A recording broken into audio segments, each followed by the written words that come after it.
Today is the start of November, which is the official starting month of Leagues 4. We have waited for 2 years and it's finally here. For the next 2 weeks, Jerry is planning to release teasers every single day until 15th of November when Leagues 4 starts. And today we also got our very first teaser, which is a brand new relic never seen before, and it's absolutely bonkers. This relic is called Trickster and it offers so many different options. You will automatically pickpocket your target twice and your loot is also doubled. You will gain agility experience while running around the map. Box traps for hunters are boosted to the maximum. Impling jars can't break. You can even burn up to 9 different logs at once. And while this relic is activated, all activities from thieving, agility, hunter and fire making can't be failed, meaning 100% succession rate. This relic is absolutely bonkers and it's a dream come true for early game skilling activities. I assume all the experience you gain from the boosts are also multiplied. And honestly, if this is tier 1 relic, I can't wait to see what comes next. And with that out of the way, let me show you some of the amazing strategies and tricks you can utilize in your League's adventure. Here are top 10 best quality of life improvements or ideas you can take with you when you start off. Number 1. Consider planning out your skilling adventure with regions before you start off. Like, this is super minor, but for example, when picking regions, keep in mind that farming patches aren't distributed evenly across all regions. The Fremennik region literally has only one herb patch. Same goes for wilderness and desert. If you pick those 3 regions, you basically lock yourself out of a good farming experience, or at least make it very difficult for yourself. It's not the end of the world, but just something to keep in mind. Also, locations like Kurend, Fremennik and Desert do not have charter ships, which are one of the most valuable shops in the game. And not only that they also work as transportation.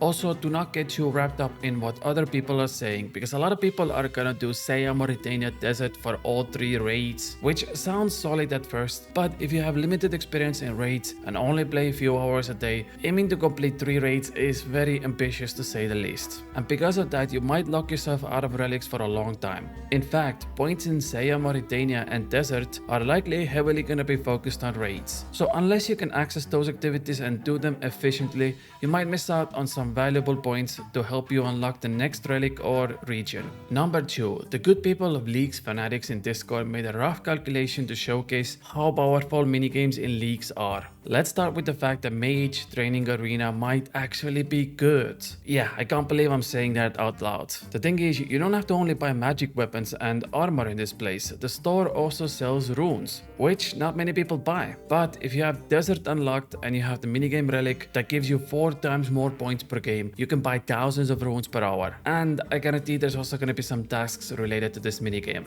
Another example is pest control. I'm gonna save you the 10 minutes of calculations for each aspect of the minigame, but if you can manage to max out everything, there are ways to gain millions of experience in prayer and combat per hour in this minigame. And again, it's considered from the fact that minigame relic Barbarian Best Wars, which we saw in the previous leagues, is very likely to make a comeback in some form. And if you get 4 times more points added on top of the fact that combat achievements also amplify your pest control points, it seems minigames like Soul Wars and Pest Control are good options to grind out your stats and money. Number 3. In the previous Trailblazer League, it was estimated that you can unlock your first region and relic in around 2 or 3 hours of gameplay if you actively seek out new tasks to complete. Through some rough calculations, it's also estimated that it takes around 100 hours for the average player to unlock all 7 tiers of relics. This also goes with their passive bonuses and all 3 regions. So if you want to unlock everything, keep that in mind. Of course, more efficient players are gonna be also more effective with these methods, and since we don't have the task list in front of us yet, these timers may vary. Plus, players in general have gotten a lot better in the last 3 years, so all the calculations really are rough estimates, but you can still see the general outline on how long you can expect to see the game mode play out. Of course, as we all know, the true gameplay starts after 100 hours, but that's already given.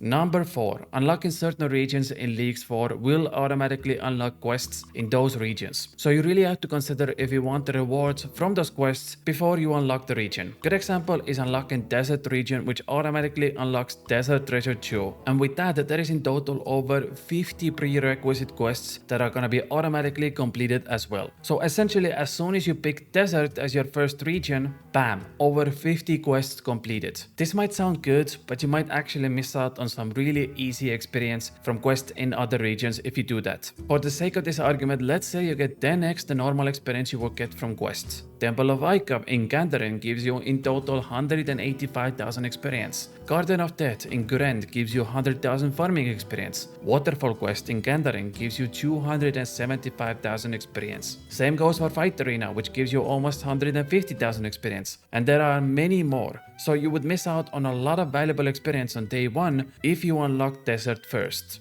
And this goes for other regions as well. For example, unlocking Fremennik on day 1 would mean you automatically complete Dragon Slayer 2. Maybe you wanted to do Legends Quest first in Gandaren, which is a prerequisite for Dragon Slayer 2, because Legends Quest does give you 1.2 million experience in various skills like Herblore, Agility, Smithing, Crafting, and so on. So maybe it's better to wait with Fremennik and leave it as your last region to unlock. Of course, if you don't care about quest rewards and the experience they give, you can just simply skip all of that and go straight for the content. But I will say that the quests I mentioned before are really good for early levels. Number 5. Jagex mentioned that NPC shops in Leagues 4 will restore stock automatically after you close the store, meaning you should definitely take advantage of this in various situations if you can. Good example is gem stores. Let's look at Desert for example. Usually the gem store has 1 uncut sapphire and 1 uncut emerald, but in Leagues 4 you can just keep continuously buying the uncut gems until you have full inventory. And the best part is the prices are extremely low, 25 and 50 GP each. You can even buy the uncut gems, turn them into crafting experience and sell them back for profit. And that is just one of many stores you can take advantage of. The charter ships all across Gielinor have sand buckets and soda ash for making infinite molten glass, meaning essentially every player has 99 crafting banked from the start. Which is also one of the first 99s you should get if you're planning to unlock Ascarnia, as the crafting gate allows you to have one of the closest banks in the game. And combining that with the last recall relic, Ascarnia already looks like a very OP region. Some other great shops around the game are in Prifddinas with rune shops, crafting shops, farming shops. Mauritania has great shops next to the furnace and the bank. There are hunter shops in Gandaren, also gems, ores and bars. There's even a raging guild shop with fletching supplies. If you unlock Ascarnia, the Warriors Guild store gives you infinite foods. Unlocking Seiya gives you access to, and I'm not even joking here,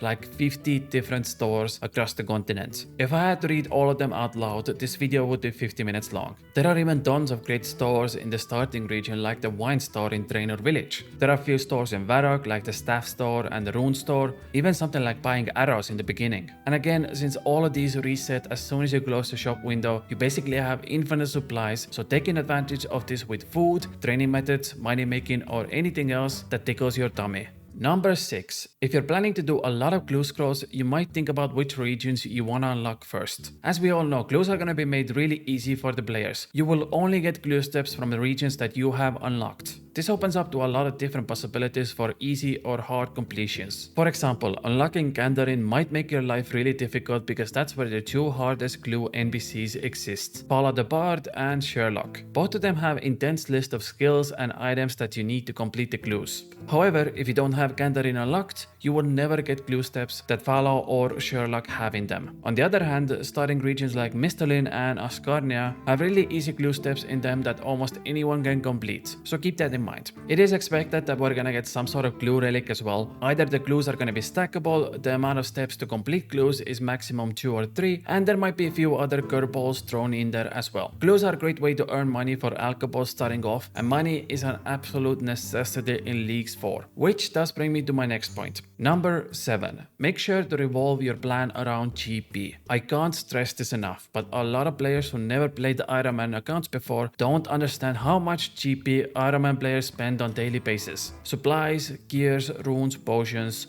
food, it all adds up really fast. Good example was my newbie Iron Man. I decided to get 10 million GP before starting to do anything else in the game, because in my head I thought this was gonna last me for months. And literally just a few weeks later, all of the money on my Iron Man was gone. I bet a lot of other Iron Man players have gone through the exact same cycle. So be prepared and bring in Moneymaker into your plans before you start off. Having a cash stack available to you will make your life so much easier. Good medium level Moneymakers for Iron Man are RD Knights in Gandaren, Blood Runes in Seiya, Guardians of the Rift, and selling the runes in Desert, Vorkat, Rune Dragons, Amethyst. In the early levels I would focus on gems a lot, maybe go to Winterdot, because I guarantee there's gonna be a relic related to minigames like we mentioned before. There's also a method method where players get millions of volcanic ash on day 1 and just sell them back to the general stores. The reason why I say millions is because you already get up to 6 volcanic ash per mining, and with the relics that are bound to show up in leagues, you can multiply that stack even further. Since 1 volcanic ash sells for 80 GP in general store, you can already make up the calculations on how much money that might make you in the long run. Plus, it's a good mining experience as well. And since we're already talking about minigames, Isle of Souls and Soul Wars is likely gonna be a good hotspot in the first few days. And with the minigame point boost relic that we might get, it's gonna be very easy to make few million GP an hour, opening up just supply crates. Another one is gem mining, because Shiloh Village is gonna be unlocked as soon as you spawn into the game. My point is, try to find a money maker in regions you plan to unlock, and try to put them into your plans, because trust me, you are gonna need that money later down the line. Number 8. Really think through what combat style you're planning to go with. As we know in Trailblazer 3 years ago, you had to pick one combat style and stick with it. Mage, range or melee. You can use other combat styles as well if you want to, but the relics only worked for one style. Good example was melee, where all your melee weapons attack speed was 200% faster. Your attacks had 25% accuracy and you took 15% less damage. It was an absolutely bonkers relic, and it was also worth building your entire run around that. So if you want to go for something like this gear,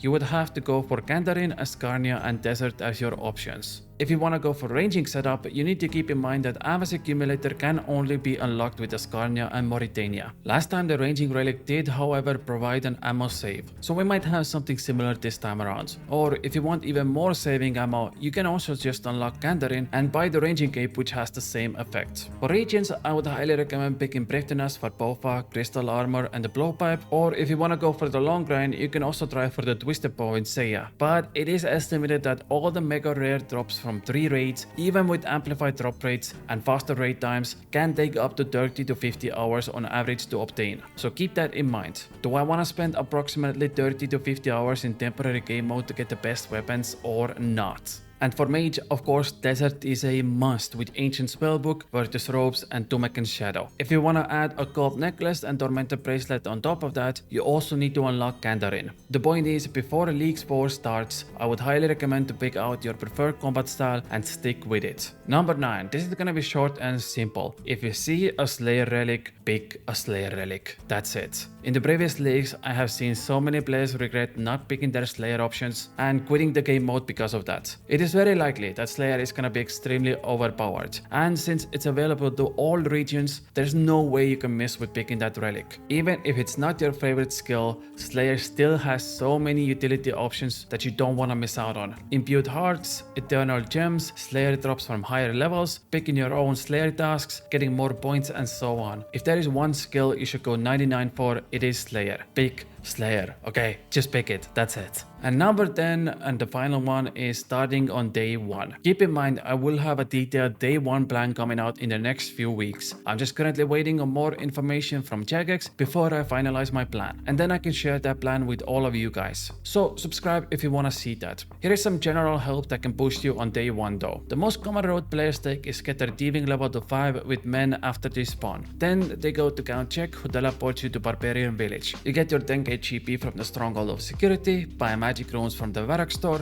Feel free to also start Gertrude's quest, because I guarantee you that is gonna be a task, and from there you have plenty of options. Easiest part is just looking at the task list and start knocking them out one by one. Quests are always gonna be tasks no matter what. Same goes for minigames and bosses. We might have few interesting tasks like killing a demon in Wizard's Tower, completing rooftop agility courses, casting spells, talking to certain NPCs and so on. If you're interested in Hunter, you can use the Varrock Museum mini quest to gain tons of Hunter and Slayer experience at the start. While you're there, you can also complete Daddy's Home for construction experience, and then maybe even go to Burrow Burrow that offers multiple early game items for Iron Man. I've seen a lot of people just go for Amulet of Glory on day 1 from Implings and then use that amulet for the rest of their leagues. Keep in mind that as soon as you spawn, you already have fairy rings unlocked as well, and there's a lot of locations you can use to teleport around Mistalin and Karamja. Firstly, we have the Enchanted Valley, which drops rune axes at the start, and we we already know Forester is gonna be a big part of the task list, so having Rune Axe on day 1 is probably a decent strategy. You can teleport to Isle of Souls, there are a few chests up there that give you tons of loot at the start. You can use the fairy rings to teleport to Jar area. There's even a fairy ring next to the GE and even the Wizard's Tower. It is a very powerful teleport tool to help you out on day 1.